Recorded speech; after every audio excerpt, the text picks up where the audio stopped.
Well, cheers to you. It's 5 o'clock somewhere. It's 5 o'clock at my house, which is why we're doing this broadcast. Welcome. Broadcasting live for PT Pintcast. Hello. My name is physical therapist Jimmy McKay. Welcome to the program. Going to get into some really cool discussions. But first, if you're catching this live, we love that. Or you're watching the replay, we love that too. Yeah, look at that on-screen graphic. Drop any comments or questions, or just to make sure this thing's working, feel free to let us know where you're watching from. So your name and where you're checking this thing out, probably on your phone. Maybe you're in the bathroom. I don't know. You'd never do that, of course. But let us know questions and comments. Today, we actually get to talk to one of my former professors from PT school. He's trained as a physiotherapist in Belfast, Northern Ireland. He was the physio for the Irish Women's Field Hockey Association for a number of years before coming over here to the U.S. and joining the faculty at Marymount University.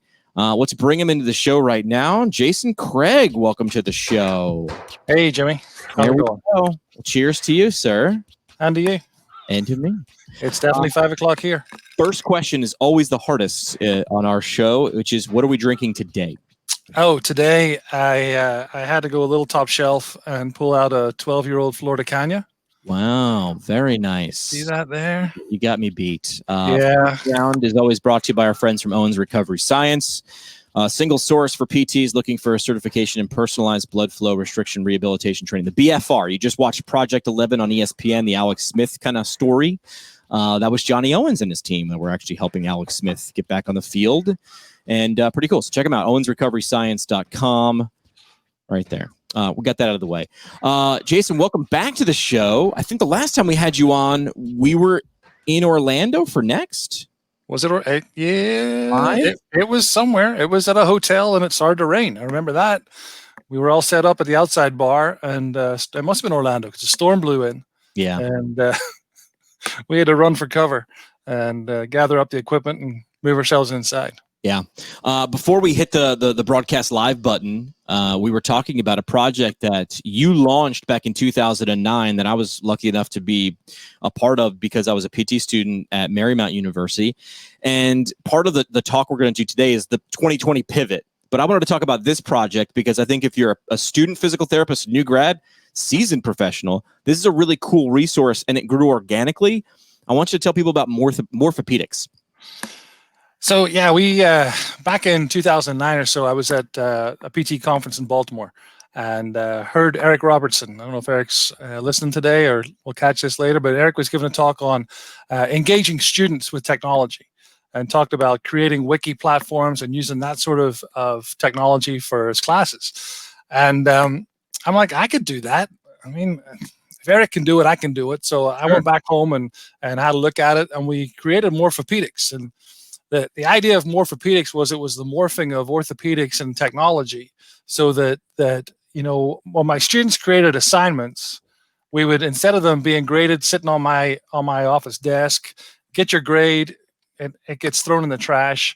I wanted them to create something that would last. And so they created, if you look at morphopedics and you go on, there's individual pages that are either a clinical syndrome or a set of tests and measures. Just as we grew and I had more students, I had to come up with more ideas. So that's where the site kind of grew year over year. But now these assignments that students did way back in like 2010, 2011 are still living on the internet, and people keep going and finding them. And the most beautiful thing about that for me is that the only thing on there that I wrote, apart from the introduction page, is there are some of my old lectures I think are still on there because I never took them off. So some of my old PowerPoints are still up there, but everything else, like 95% of that site is student work. And so, when students come in and they just get into the library, get into the literature, do their best and create product, so much of it is lost. And so with this, just for some fun, we were able to put it up there, let it live. I've had some students that they get so excited when the link is live because they can send it off and show their parents this is what I created. Yeah, and you're up there. There's some video of you up there doing some Therex. Poorly, but yeah, it's up there. Yeah. So hey, there's Bridget Nolan. Hey, Bridget, just see you're looking at the site. enjoy.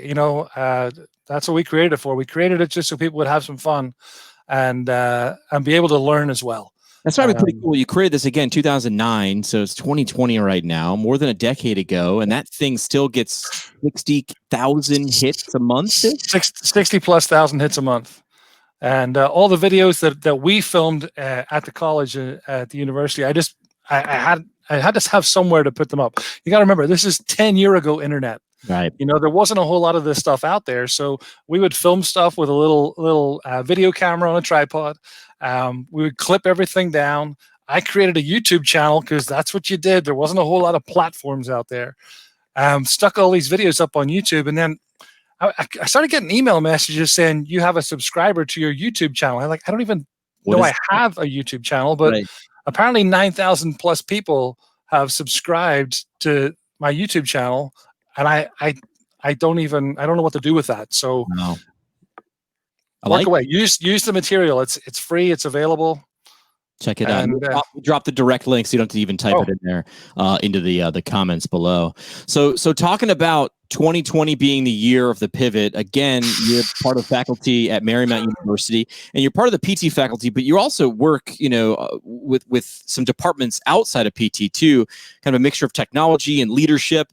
The year of the pivot, is that big enough to say? Because this feels like a giant spin around a 360. Yeah, I'm not sure if pivot is enough, but definitely this has been a year in higher education. So yes, I am part of the PT faculty, but I'm also part of the administration at the university, and my responsibility is really graduate education across the whole university.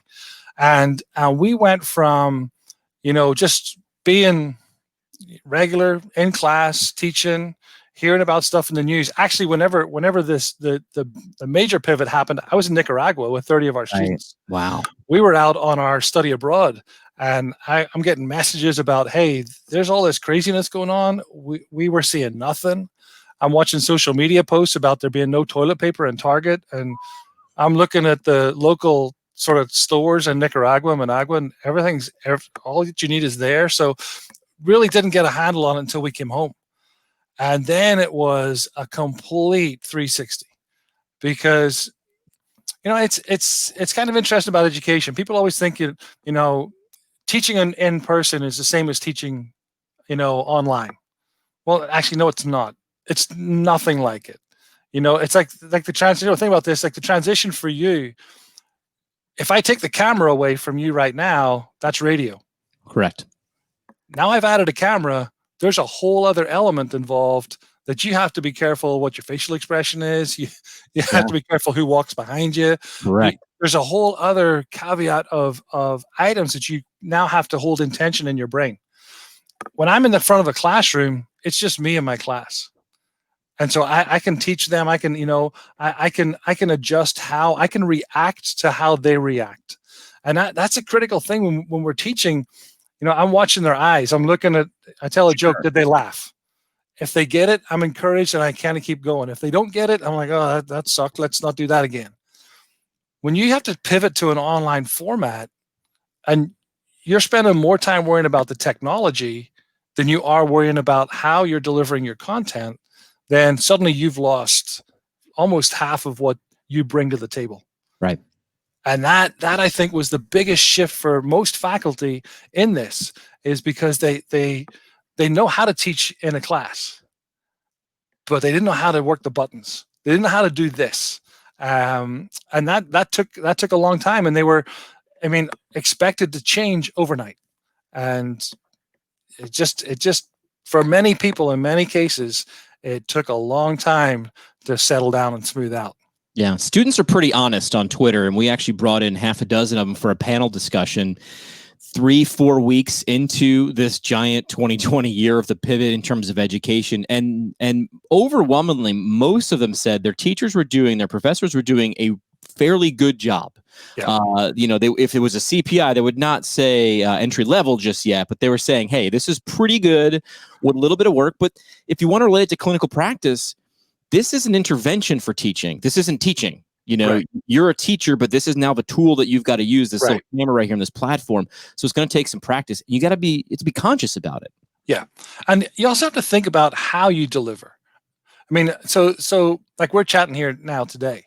How would our conversation go if we were just sitting actually at a bar? And pre-COVID, so no masks and all that stuff. But yeah, we were just sitting having, chatting, checking out. We would be engaging with our surroundings as much as we engage with each other. Because somebody walks by, you hear a noise. There's sports on the TV. Sure. You kind of are going back and forth. The same thing happens here, where now we've moved into this tiny box, and that's all I can see. So right now, I mean, the view that I have of you, I can only see one hand. Right. What am I doing with the other hand? What's the other hand doing? Question I'm sure everybody's wondering about. You've got a beer bottle in your hand, which is, Right. That would be fun in class. But so it just changes how we have to do things. And I think for a lot of faculty, and I think, I mean, PT faculty, remember, PT faculty were PTs first. So we all, were in the profession. We all were problem solvers. We all had that patient to come into the clinic with I have no idea what is going on here, but I'm going to figure it out. And so we have that mentality. And so I think for most of the PT faculty, and definitely my colleagues that we've talked with, it was a hard bump, but then they gradually found stuff that worked. And it worked for them, and they tried this, and we would share ideas back and forth. One thing that I really noticed at our university was we've had the tools to do this for a long time. We've had Zoom, we've had all these other things for a long time. We just never had to use them. Right.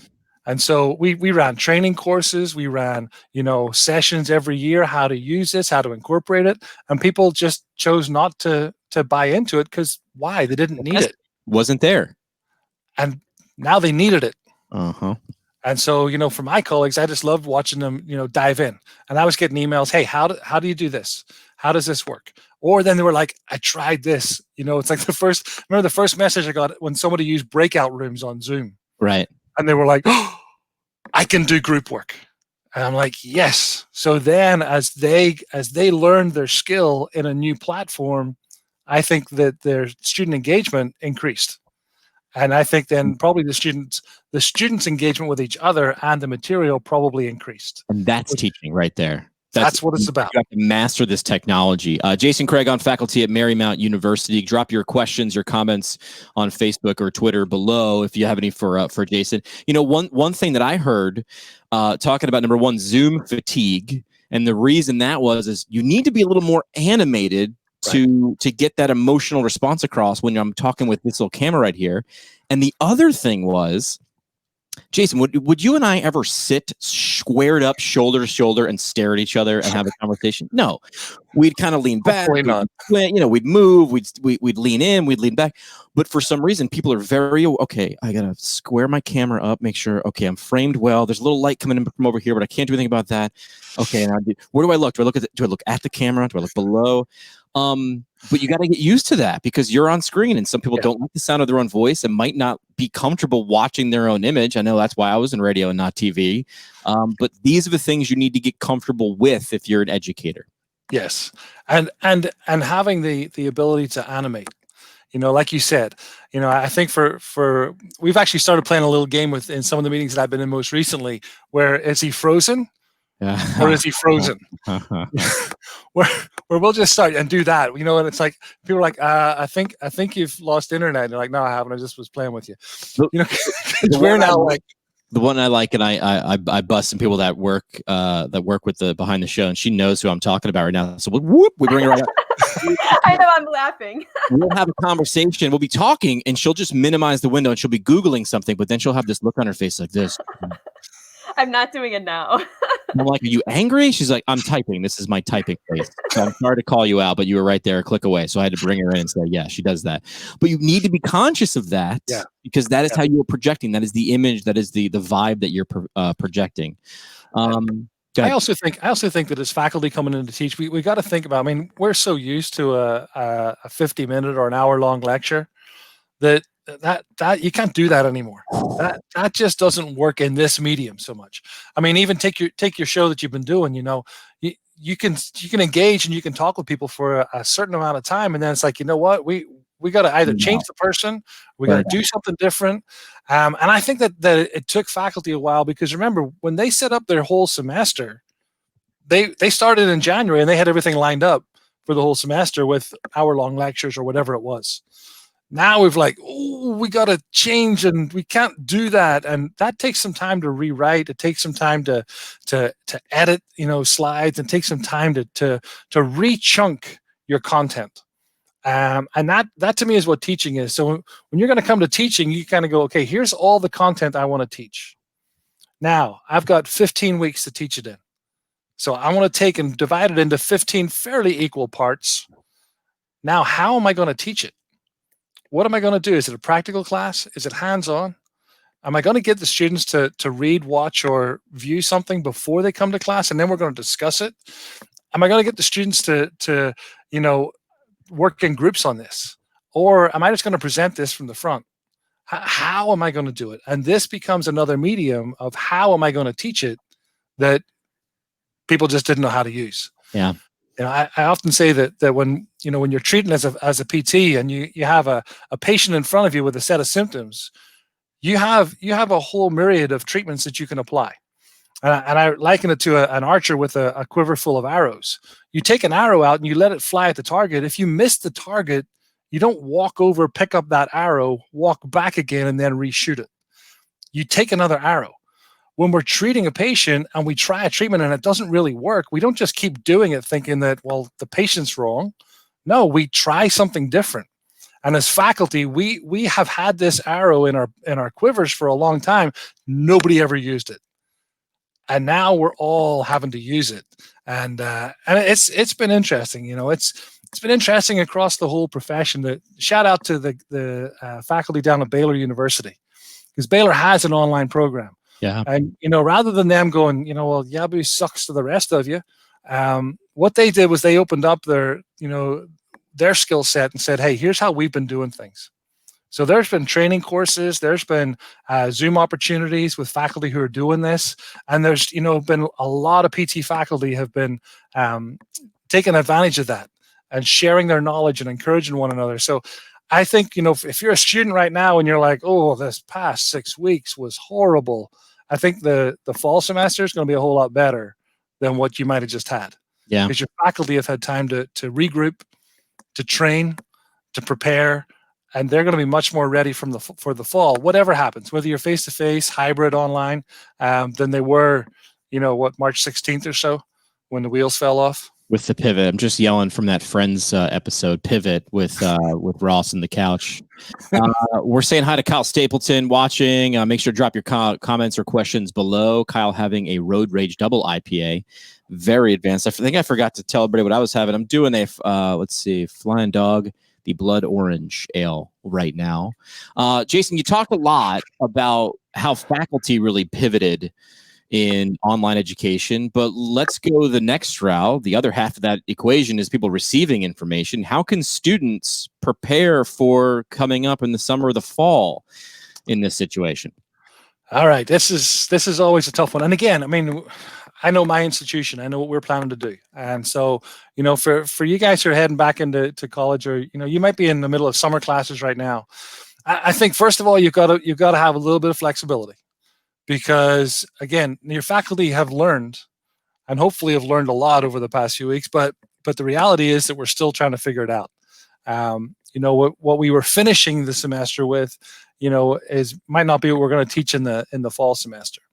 But I think that most universities, and as I've read around different sites that I've been on, different groups that I'm involved with, universities right now are looking at how can we be safe. If we are coming back to the classroom, how can we be safe? And as PTs and as PT students, our colleagues are in the clinic, and they're trying to continue to help and to treat and to rehabilitate patients, and they're trying to do it safely. And so if that's where we're going to end up going to, then we need to figure out how we can do our education safely. Because if we can apply the same safety protocols and the same, social distancing and stuff like that are needed in the clinic, if we can do that when we're in class, when we get to the clinic, it's not such a hard shift. It's not such a hard transition.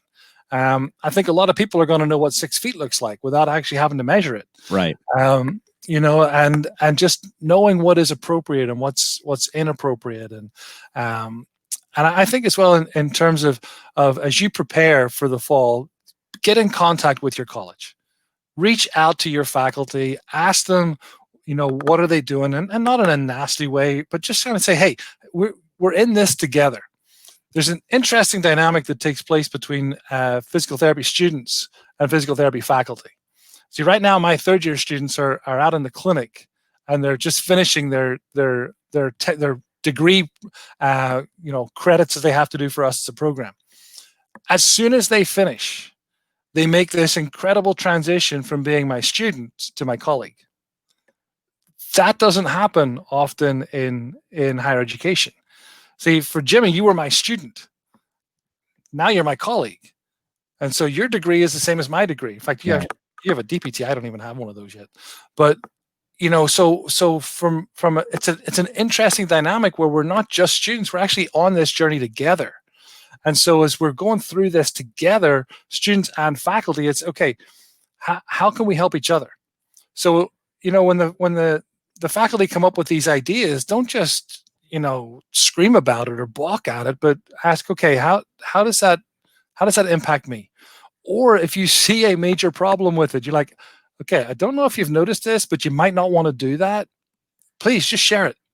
Just let us know, because often we might not have seen it because there is so much going on right now. Outside of that, we learn together. And so as a student, I want to encourage you guys to figure out what your study group is and how your study group can get together remotely. And I know it's not the same, and I know that it's nicer to be around a table together, but you do have opportunities to hang out like this, to do, one-on-ones. And what's even better? You can have a study group on a Monday night. So from 9 to 11, while the game's going on, you're going to have a study group. I'm assuming we're going to have games on Monday nights, 9 to 11. We're just right there. If I'm watching the game, and I'm watching the game, you can just push a button and my computer will dial up, and you can say, hey, Jason, we just had this question. What do you think? And I can give you 5 minutes of my time, solve a dispute, point you in the right direction. And I can go back to watching the game, and you guys can go back to studying. And I think that we can actually become much more cohesive with our learning, as opposed to, well, my time is this time, 9 to 10 on a Monday morning is when my class is.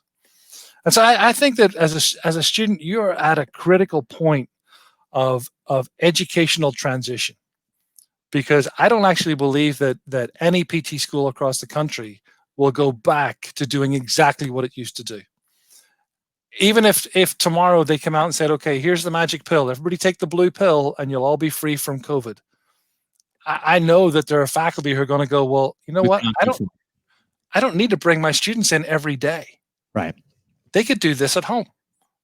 Well, okay, if they can do this at home, then I only need to engage with them and, make them sit in traffic, make them travel in when it's absolutely necessary. And so I think that this is an exciting time. And I really just think that as a student, you have an opportunity to view a whole bunch of other, learning opportunities. Instead of just getting whatever your professor says in the class, look at websites like the one I've done. I mean, it's there. Look at other websites that other people have done. I think there's going to be a lot more content available. And it's not that it's different, but sometimes when something is said in a different way, it clicks with you. Sure. And so, I think as a student, this is actually an exciting time to be a part of the student body, because you're going to have a lot more time at home, a lot more flexibility, but you're still going to have the great opportunities to be able to connect with your peers and with your faculty. Yeah. You mentioned the students learning right alongside of their clinical instructors and their professors.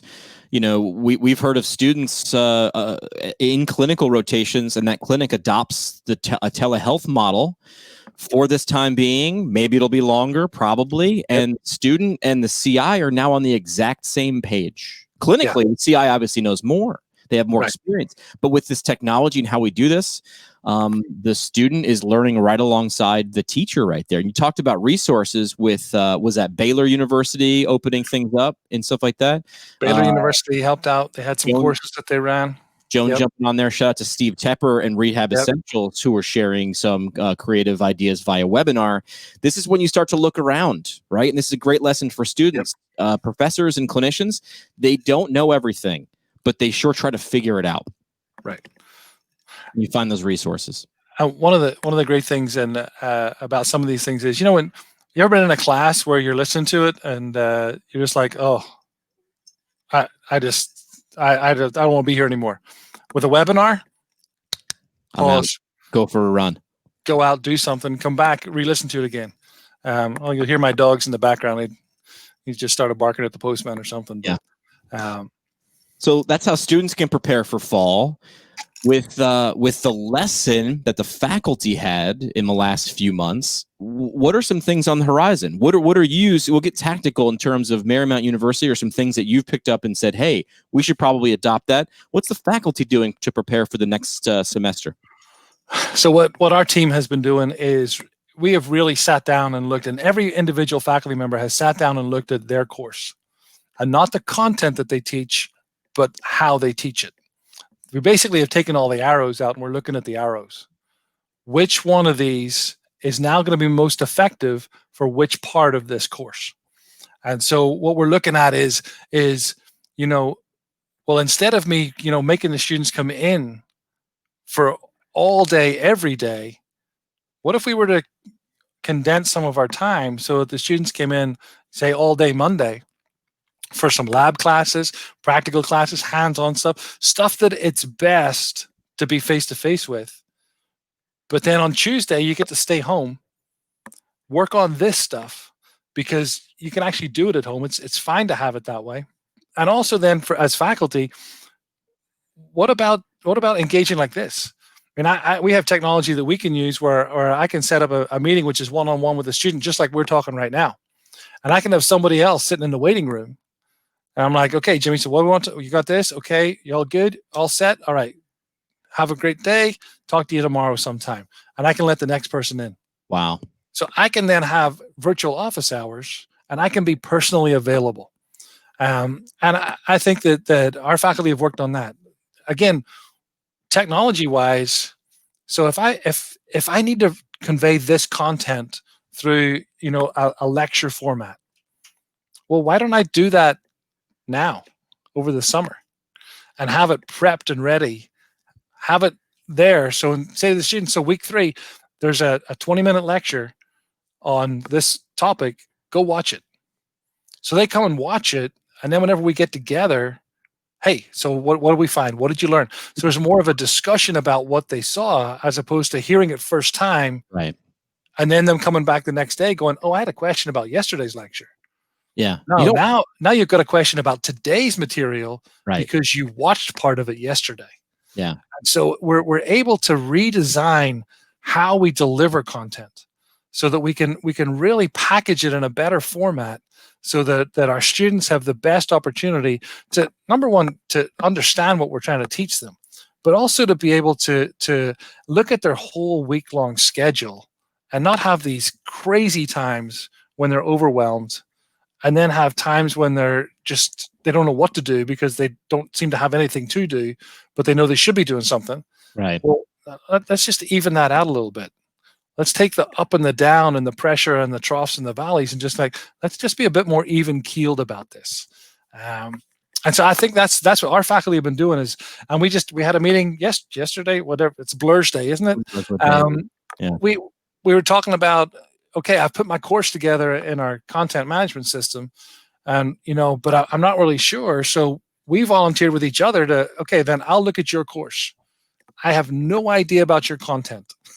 I don't teach your area at all. You look at the media, but I'll look at how you're presenting your content, and if I can follow what you're trying to do, then a student can follow it.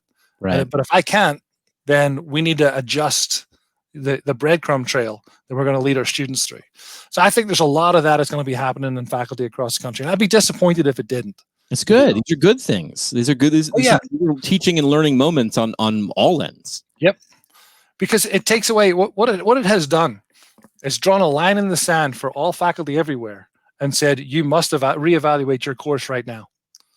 So I taught orthopedics for way too long. 15, 16 years. Orthopedics doesn't change that much.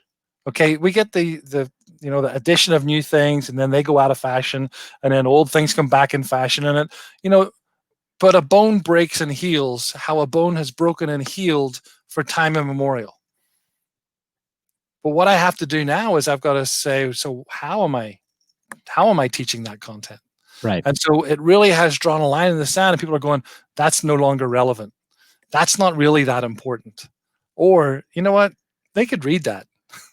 They could read that, or they could watch this TED Talk. They could watch this video. They could watch this, right, and get all the information they need. They don't need to hear me. So students are now going to get multiple voices giving them the message.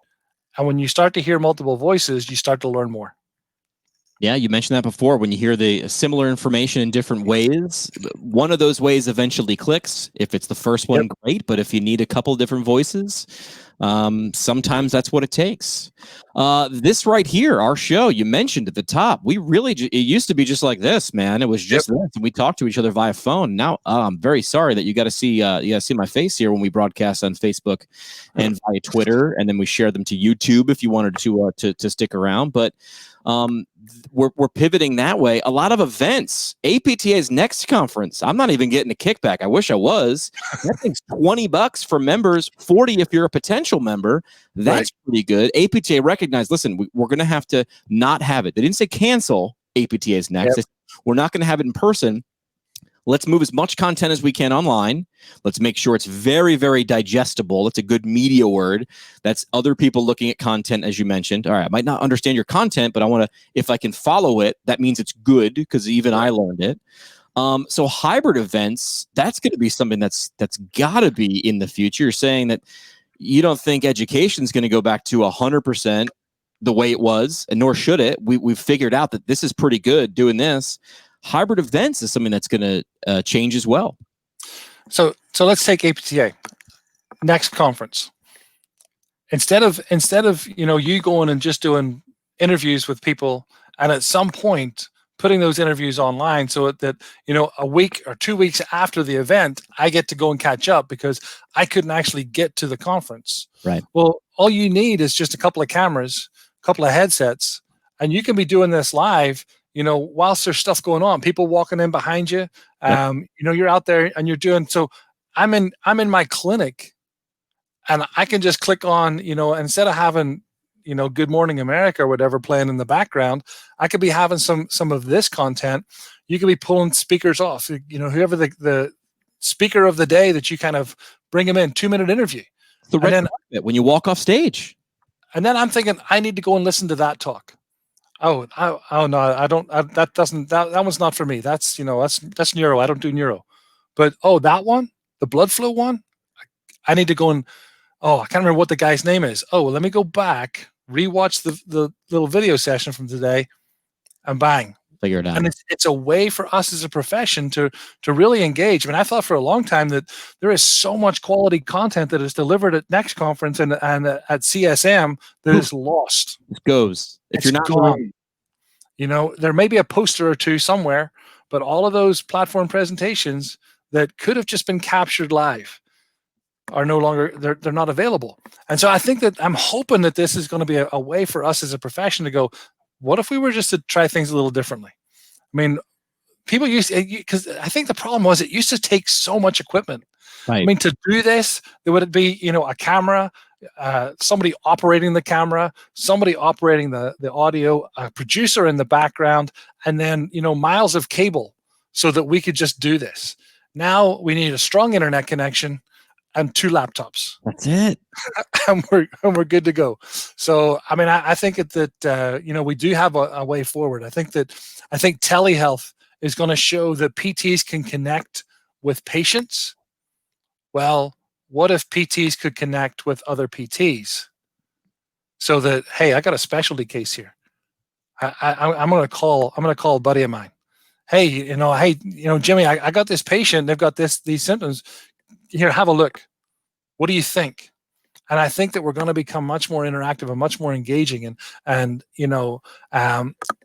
use this moment, this pivot. Let's not pivot back, but let's stay in this new direction and then let's just follow this trajectory and see where it takes us. I like, I have no idea who this person is, completely new to the show, but Jennifer Sky Donovan there saying, PT Pintcast live broadcast in every clinic. We could just do this daily. We'll bring the beer and you can get the clinical knowledge, but it's available. I mean, what you're watching this on right now, either it's a phone or you're listening to the podcast afterwards, the medium. Now let's focus on creating a lot of really good content, because we are now we are mega consumers of content, and we get really, really picky, as we should. If something's not good quality, we typically kind of, treat it a little bit less, like, all right, well, this is not that great, and we move on. So if you want to land your message, make sure you now are focused not only on the quality of the clinical content, but how it is delivered. Those two things together will equate to success. Yeah. And I think that come this fall, if you are in a classroom and that class was formerly not being recorded, it will be recorded this year. I think that, so our institution right now, we want to bring people back face-to-face on campus, but with the CDC guidelines and health problems, not everybody might be able to do that. So we're looking at how can we broadcast every class? How can I broadcast every session that I have with my students? How can I broadcast that? Well, if I can broadcast it, I can record it. If I can record it, you can go back and review it later. And so again, we're able to take and capture what we've got and make it available so that people have time to go and digest. And when you ever read your notes and you go, I'm really sure he didn't say that. Yeah, I have no idea where I wrote down, but I did. Now you can rewind the tape. Okay, shows how old I am when we actually used to use tape. Now you can rewind a recording and go, oh, that's what he said. Oh, that's what that means. And so I really think that this is a great opportunity, and a great opportunity for faculty and for students, just to just look at what's possible. I would love to see us as faculty. We're not next door to each other. We're cross states here. Okay, well, if I'm teaching a class at 10 a.m. and I need your expertise, hey, hit me up. I don't need to fly you into my state to come and teach 5 minutes of my class. No, I'm just going to bring you up on screen. You teach 5 minutes of my class. And so now when we go to those conferences, we actually have those face-to-face times and we make those connections and say, hey, I'd love you to come and teach in my class, which means I'm never going to invite you because I can't afford to bring you. Now it means, hey, let's set a date. Let's bring you in. Let's have you share your content. Let's have you share your knowledge. Yeah. It's all changed. It's all different.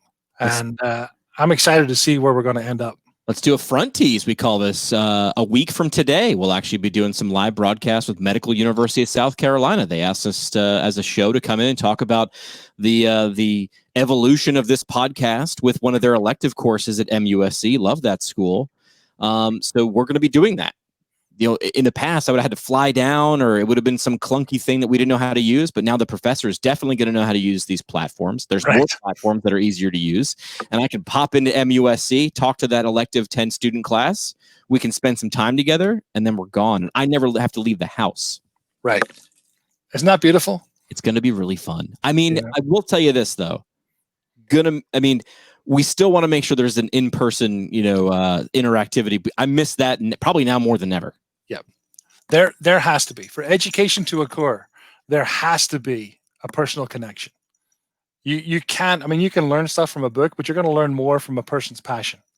When you can see how excited I get about a subject matter, you're going to be drawn into that subject matter, and that has to occur. Now, the best way for that to occur is face to face when we're in a room together. But if we can't be, then let's be like this. Next best. And let's allow ourselves to come through the TV screen, to come through our computer monitors, to draw each other in, so that we can then have people who really not only just connect with us, but connect with what we're trying to teach them. I think the same thing is going to go for telehealth. If you're there and you're like, so I need you to do these exercises, the patient's not going to do them. They need you up there, and now don't go completely on the other side of woo, rah, rah. No. What? Yeah. Don't do that. Don't do that either. No, that would be so bad. But smile, engage, have the person, okay, you follow me, talk with me, do what I do. Okay, great. Are we all good? You've made a connection. Yeah. And that's what's essential about this time. With safe platforms, how great is this? Let's say you have a colleague in the same clinic that normally you wouldn't be able to kind of drop in on a treatment session. But if you're working with a patient via telehealth and it's recorded and you can say, all right, look, here's what I did. What do you think? Now you can get real-time improvement and pointers on your clinical delivery. Yeah. What about having a mentor that doesn't have to be in the clinic beside you, but actually can... That's weird when they're over your shoulder. That changes the dynamic, but being recorded doesn't. Right. Everybody, you have a flashback to when you're in PT school, whenever you have somebody watching you. It doesn't matter who they are. When they watch you, you're always like, oh, am I doing it wrong? Am I doing it right? But whenever you're just doing it and it's recorded and it's captured, then, or, you demonstrate something. Hey, what does this look like to you? Oh, right. They can see it. They can get back to you. It's a way for us to, we have a choice. We have a choice to either embrace where we are, or we have a choice to, freak out and hide from what's happening. Right. Or we have this choice to want everything to go back to the way it was. No, let's not go back. Let's not hide. Let's embrace where we are, but let's find the best way forward so that we can really change our whole profession and change how we engage with one another throughout this. Great. I love it. Cheers to that. Jason, something that people might not know about you, you're an assistant pastor at your church. I wanted to talk about that. What lessons have you learned in that role that you've been able to bring to your professional life in terms of faculty? It actually goes both ways, because churches had to pivot as well. Oh, yeah. Okay, now you can't meet. I mean, and even still, where we are, they still can't meet in person. Well, they can meet, but it's like up to 10 people. And so it's like, no. And so, we're having to use exactly the same technology. And if you're trying to bring, a personal message to someone, and you're trying to engage them, then it's just like teaching. You have to be able to connect. You have to try and bring, your message and be able to connect with that person and to let that person know that despite the lack of physical contact and physical presence, that you still want to be present with them. One of the big things that we kind of pushed back on at the beginning of this whole time was this idea of social distancing. And for me, it was the wrong words. Yeah. Because we need to be physically distant, but socially present. We can't just separate completely away from... You see? We said socially connected. We said physically distant, socially connected. And that's the reality. And so whether it's church or whether it's school, it's the same thing. Where people are people. And so for us at our church, it's a small church. We met in a school. The school shut down. We're not going to be able to meet in there until after the summertime. And so how do we engage our people? How do we maintain that level of relationship without having that physical presence, and without having that gathering point? And so, we've been using Zoom, we've been using YouTube Live, we've been broadcasting. So Sunday mornings, we do a live broadcast from a kitchen. Yeah. It's a couple of cameras and a laptop and some lights, and we go live 10:30. But I'll tell you that houses of worship, churches, synagogues, they actually are typically leading, a lot of them, years ago in terms of technology, production value. Yep. I did the white coat ceremony at MUSC, and it was actually held in a church. And at the back of the church, I was kind of walking around a little bit, trying to get some of my jitters out. And they had a production studio that was the quality of a TV station, if not better. Right. Yeah. And churches have been doing this sort of stuff for a long time. And I actually brought a lot of the technology that I brought into Marymount, I've used in churches before I even brought it into Marymount. The whole idea of podcasting, I was one of the first profs to try and do podcasting of my lectures. Well, churches have been podcasting and recording. Been recording Sunday morning services and putting them on cassette tape. Wow. And for those of you who don't know what a cassette tape is, look it up on Google. That's the reality. And so I'm like, well, I just teach a different subject. Yeah. So if I could capture that subject, then maybe I could make it easier for my students to get the content. And, churches have been doing this for a long time. But again, what they're looking for is how do we get people together? And so my two careers, my two jobs in terms of how do I bring students together? How do I bring parishioners together? All right, they're very much aligned right now, but we've got to figure out a way to do it safely and do it so that everybody benefits. Yeah, I like that. All right, Bridget, let's do 3 questions right now. Let's roll that thing. Let's do it.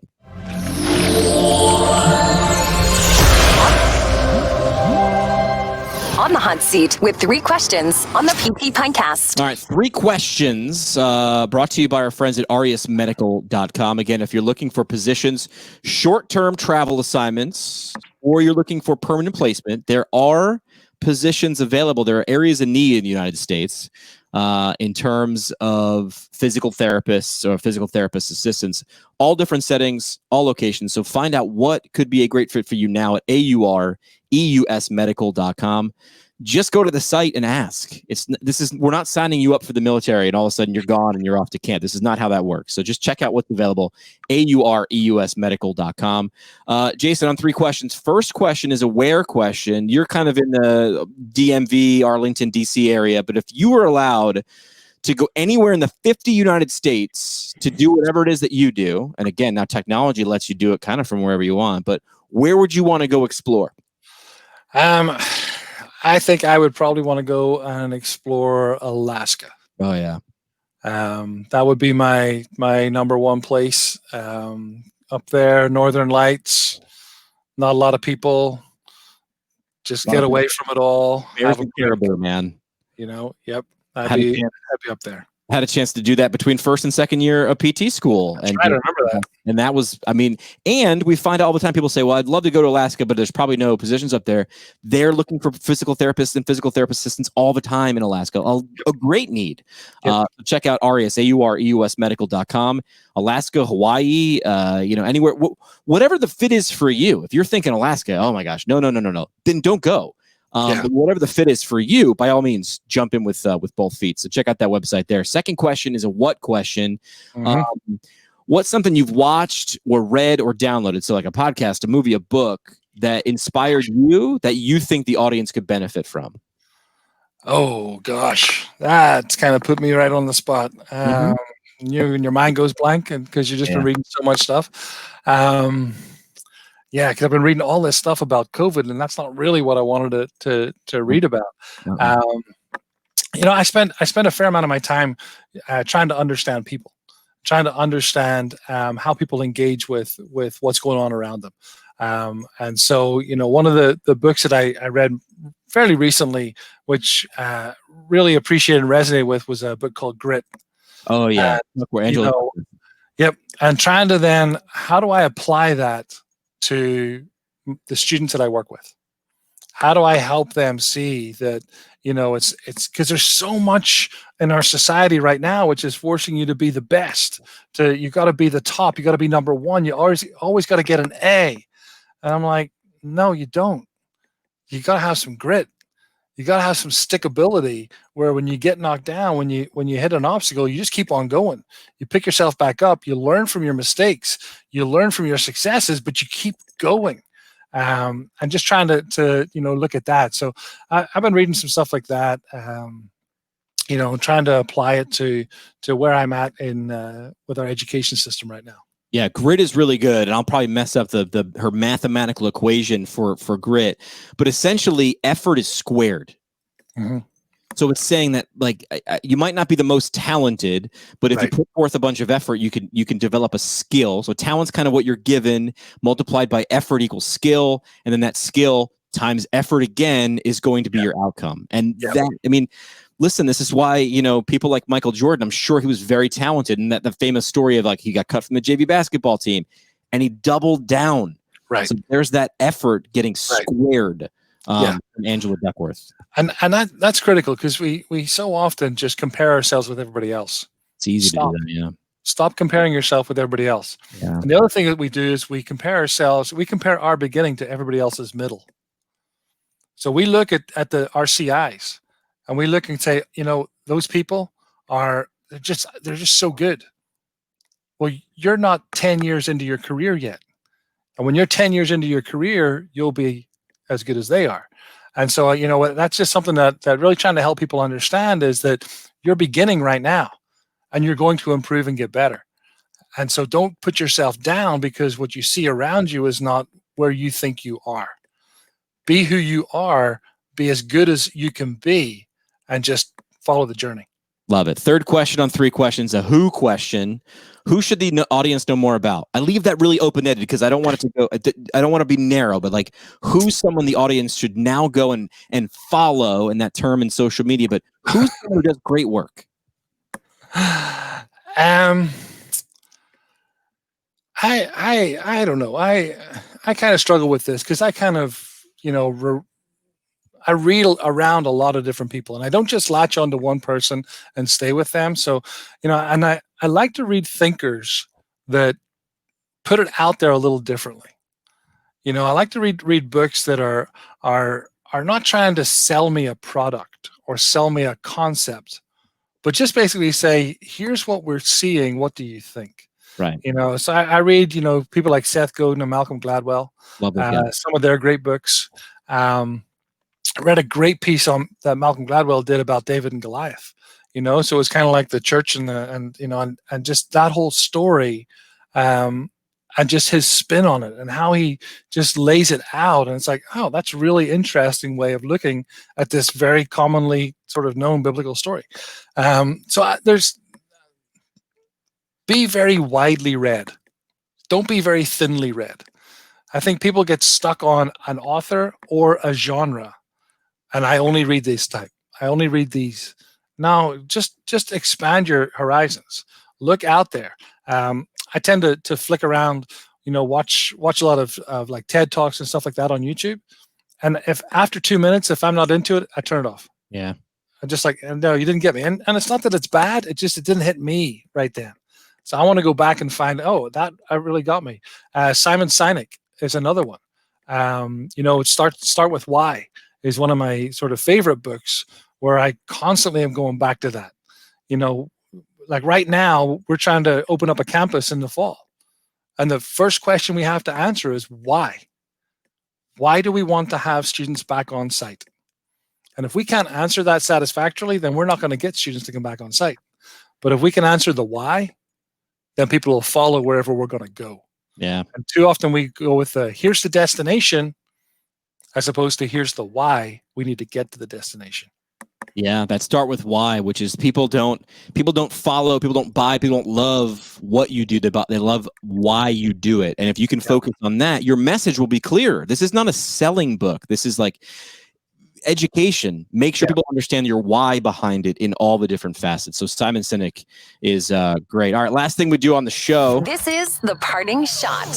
All right, parting shot. I feel like we've got a bunch of parting shots from you. It's brought to you by the Academy of Orthopedic Physical Therapy. And I think they spelled it the right way for you, right, Jason? Orthopedic.